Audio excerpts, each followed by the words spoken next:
You are listening to the Critical Mass Radio Show, Orange County's business talk show, focused on exploring topics of interest to CEOs who are leading middle market companies. With your host, Richard Franzi. I never get tired of that music bed. Hello, you are listening to Orange County's longest running business talk show. And yes, I am your host, Rick Franzi, and we have a great show planned for you today. Why do you ask? Because our guest is Lori Torres. She's an entrepreneur. She's the founder and former CEO of Parcel Pending. Welcome to the show, Lori. Thanks, Rick. Glad to be here. So let's go back in time and tell us what the original inspiration or motivation was for you to start Parcel Pending. Sure. I was working at the Irvine Company. I was a senior executive running a portfolio of 44,000 apartments. And I saw this growing problem around packages because everybody was shopping online and the offices were getting inundated with packages. And so I'm a solution finder. So I said, I got to solve this. And I think I can do it with technology. And then I realized I actually could solve it for the industry. So I quit my fancy corporate America job and went out, and everyone thought I was crazy, and started Parcel Pending. Yeah, I'm sure they did, because it's tough to give up the day job, isn't it? Yes, absolutely. But it was the best decision I ever made. Yes, hindsight's 2020. I'm sure it was, and we're going to talk about why here in a little bit. But at that time, how long did it take you to deliberate, to decide? I mean, what was that process like before you did give up the perceived security of a day job? Yeah, I would say I probably went in about a 6-month period trying to figure out what the solution was. How could I come up with these electronic lockers to manage packages, talking to people out there, talking to the couriers. Would they even use this? Would there be any interest? And so I did a lot of kind of homework and investigating before launching the company, and I say launch even before that, because I had to build the platform, had to find lockers, I had to go to China for manufacturing. And so it was probably at least 6 months while I was still employed, and I had fully disclosed it to the Irvine Company, said I was going to solve this problem. I didn't realize that I could really solve it for much bigger and that I would leave the company. I thought I was doing it for the company. And then I realized, oh, wait, I can do this for a much bigger audience. And so I did it.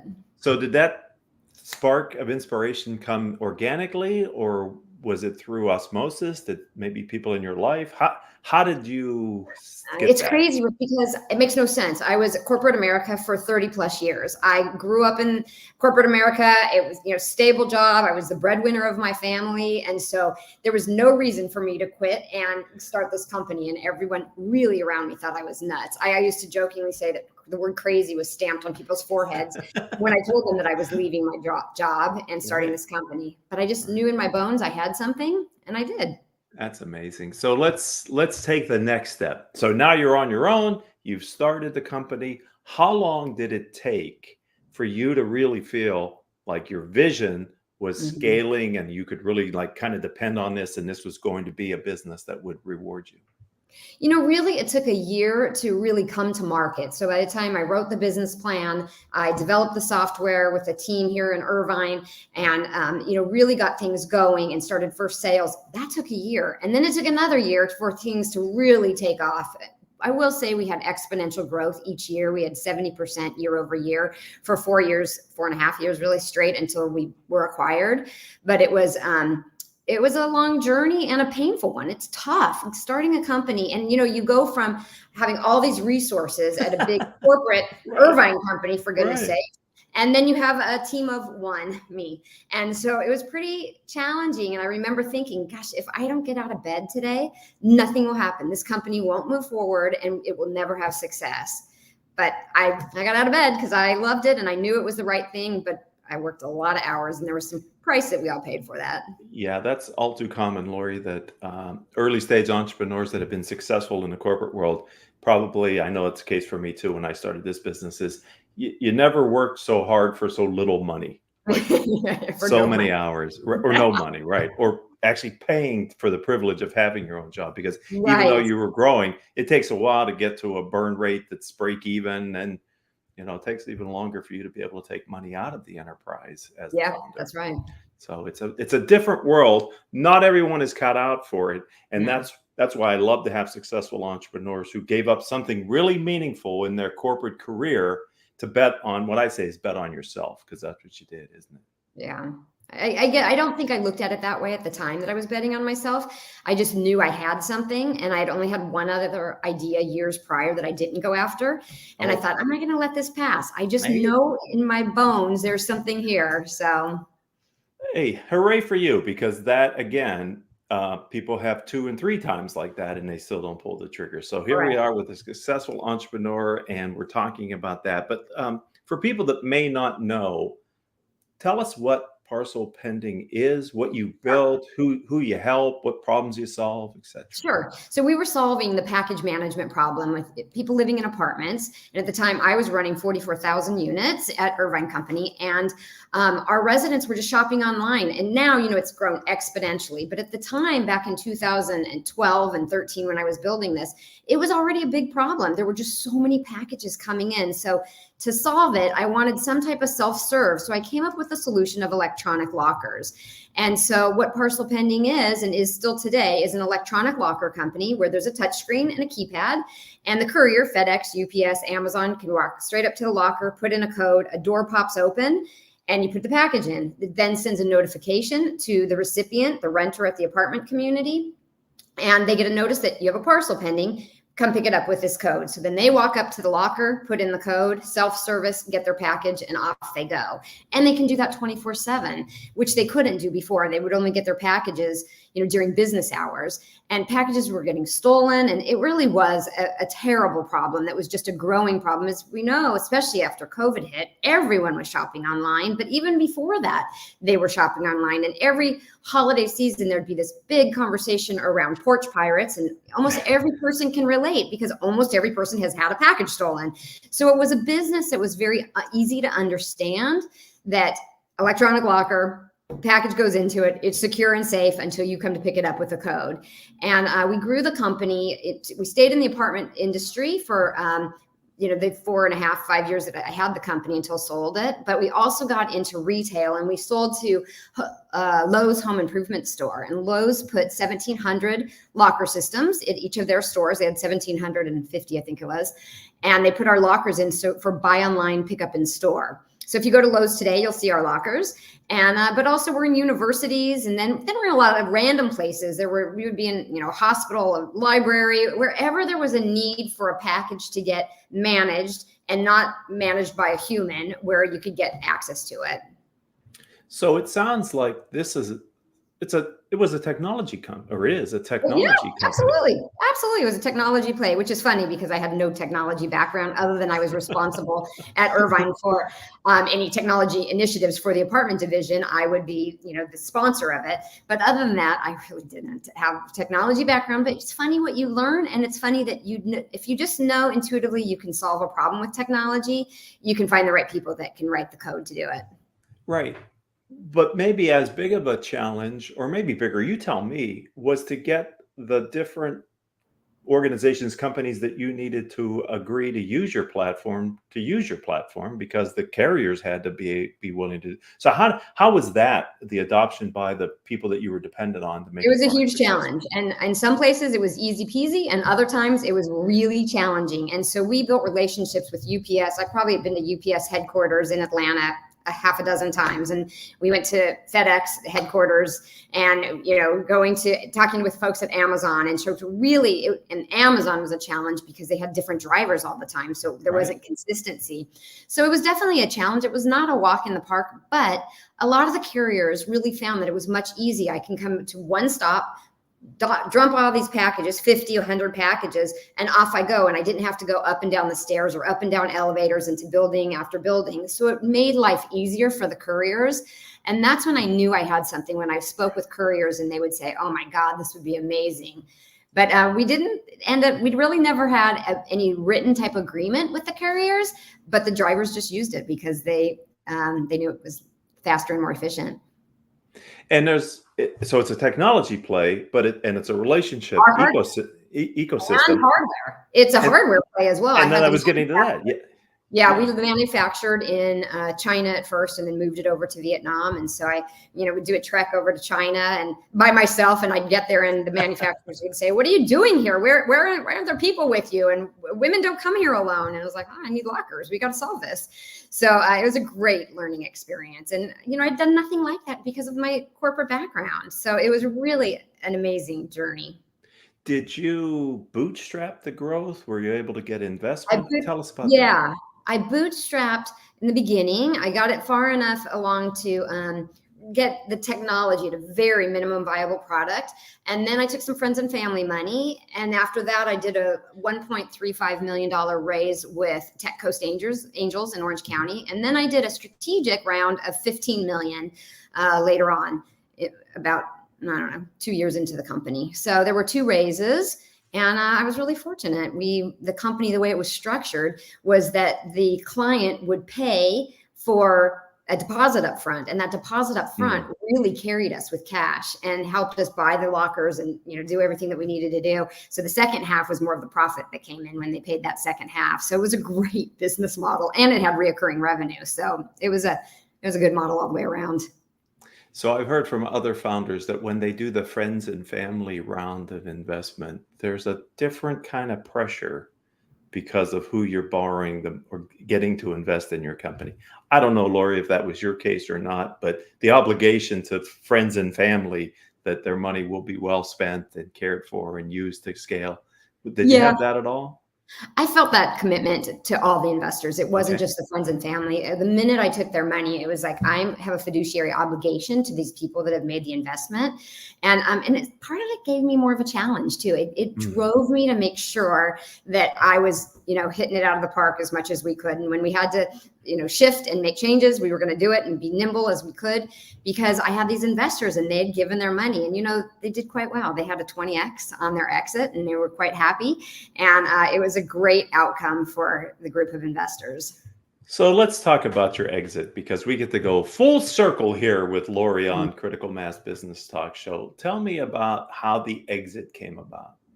Well, so it was funny because I always thought that the company would sell in about 7 years. That's kind of the average time frame that a company from startup to growth, and you start talking 7-year mark, usually 7 to 9 years is when you sell. Well, I would get calls from investors and from private equity, venture capital, and I would standard email. They'd say, we'd like to talk to you about in making an investment, whatever, blah blah. And every time I said, I'm heads down, running the company with my hair on fire, get back with me in a year. And this was just a standard email I just kept sending out every time. Heads down, running the company, call me in a year. Then a company, Neopost, who is now called Quadient, that bought the company, they came along and same email, heads down, running the company, call me in a year. And they came back and they said, no. We really were in France. Neopost is a company that competes with Pitney Bowes. They were always number 1 and number 2 in mail room services, but they knew that they needed something because mail is a dying breed and and packages was a growing problem. And so they said, no, we really want to meet with you. And I was like, I know of them. It would be strategic sale. I'll talk to you. But, they came out from France and sat at the conference table, and probably the worst day of their life when I said to them, nice to have you here. However, it's too early to sell this company. We're not ready. We hadn't even had our first audit yet. We were just interviewing bankers. We were just interviewing attorneys that could help us on the deal. But I'm a planner. So I was thinking 18 months out and trying to get things ready for, we're going to have an exit in 18, 24 months. And they wanted it. And they gave us an offer that we could not refuse. And the deal happened within 32 days. It was crazy. From letter of intent, December 17th, to money in the bank in January of 2019. It was the craziest deal. I mean, we worked around the clock, day and night, the team that we assembled for the acquisition and for due diligence. But it was incredible. And but everything that I did kind of happened really fast. From my first fundraise with Tech Coast Angels, I raised funds from pre-screen to money in the bank in 7 weeks. And they had kind of a reputation of not funding companies for a very long time. But they loved the company, and I had an amazing lead who ended up being on the board. And he really shepherded and helped me to raise that first $1.3 million. And we did it in 7 weeks. And it was just unheard of. And then I don't know. I talk really fast, as you can tell, so I'm sorry. But everything I do just goes really fast. So to only have the company 4.5 years, I didn't even have it long enough to get the 5-year tax exemption on the first 10 million bucks, which is a bummer. But, you got to go. Sometimes you got to go when you got to go. Ever during those 30 days, did you have second thoughts? Well, there was an issue that came up because we went into full due diligence. They said, we'll do due diligence light, but they brought in EY. And, I love the people at EY, but they do not know how to do due diligence light. That doesn't exist. And we got into a situation, and we were up all night and talking with different attorneys trying to solve this. And finally I said to my team, I said, look, let's just walk away from this. If they really think it's a problem, we will solve the problem, and we can get back together in 6 months or a year when we're really ready, because we're really not ready for the sale. Our house wasn't clean yet, is the way I said it. Sure. We had systems in place, but we were growing so fast at 70% each year that you just didn't have time to dot every I, cross every T. And so I said, let's walk. So I went back to that, and my team, they got a pale face. They're like, you would walk from this deal? And I was like, yeah, I would. And that was probably one of the biggest lessons learned, is when you're willing to walk away. It happened with me on raising money as well. And I walked away from the strategic multiple times. And finally, it started off as a $2 million deal, and then a $5 million deal, and then a $10 million deal. And then it was a $15 million, because I just kept saying, no, this isn't the right deal. No, this isn't right. And sure enough, it was right. So it's a funny thing about being willing and not holding on so tight. And by being willing to walk away, it changed the whole due diligence, because they said, wait, we'll figure this out. We don't want you to walk. Let's solve this. And we want this thing to close. They had motivation. They had reasons that, for their shareholders, that they wanted it to close so quickly. And so we kind of knew that. And it gave us definitely an advantage in the negotiations. What a teachable moment based on your experience. I really enjoy you sharing that story. That's so powerful.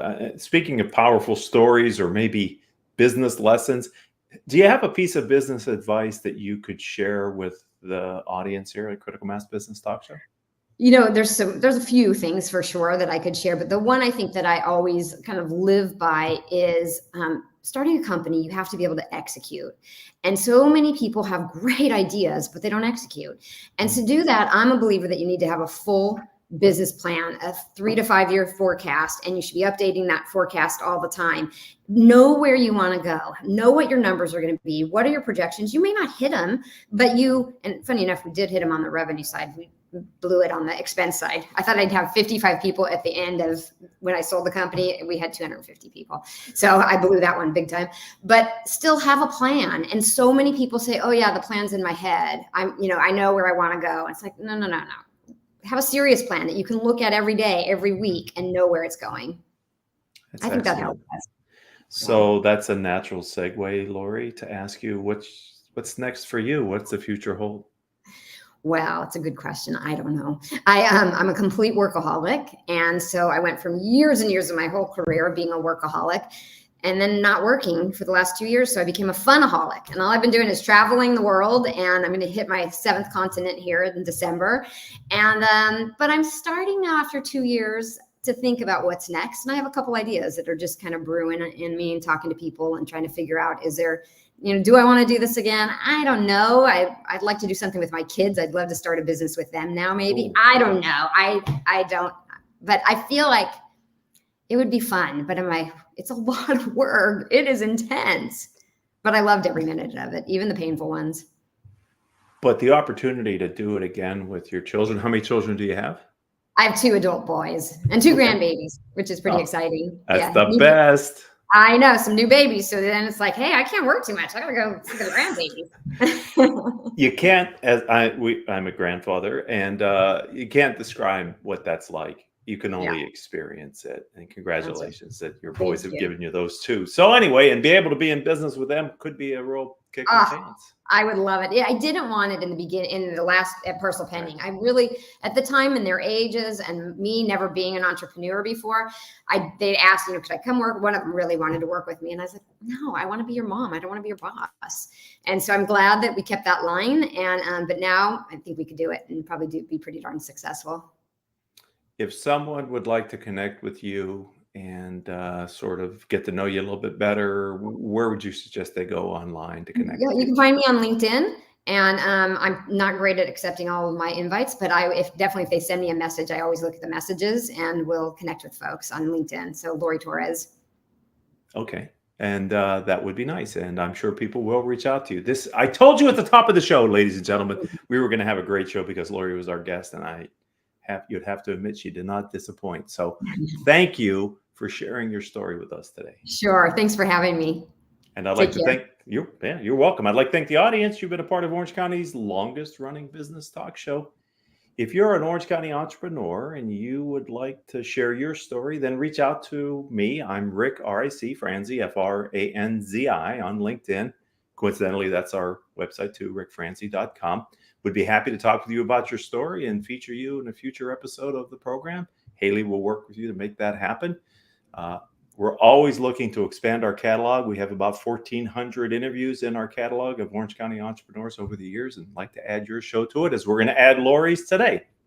So until the next time we have a chance to be together, ladies and gentlemen, I hope all of your business decisions will move your company in a positive direction.